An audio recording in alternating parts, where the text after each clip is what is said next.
Sejak saya menggunakan Petasol, saya sudah tidak lagi melakukan pengisian bahan bakar di SPBU dan saya sudah tidak lagi menggunakan bahan bakar yang disubsidi oleh pemerintah.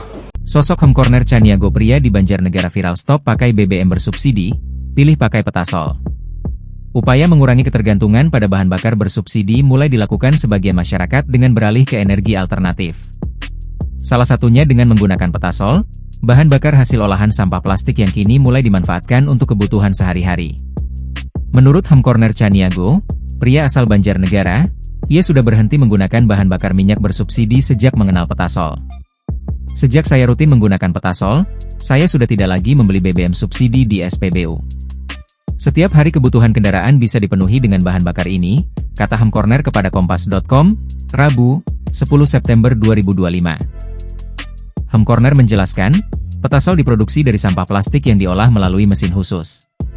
Proses ini menghasilkan cairan yang bisa digunakan sebagai bahan bakar alternatif untuk mesin diesel, termasuk pada mobil Innova Reborn miliknya.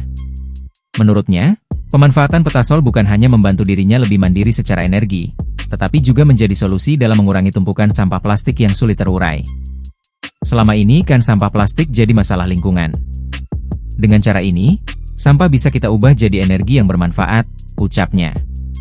Lebih lanjut, Hemkorner menyebut dirinya juga memproduksi mesin pengolah plastik itu secara mandiri. Ia berharap inovasi ini mendapat perhatian pemerintah, sehingga bisa dikembangkan lebih luas. Kalau ada dukungan, Petasol bisa diproduksi lebih banyak, dan tentu akan sangat membantu masyarakat serta mengurangi beban subsidi BBM, kata dia.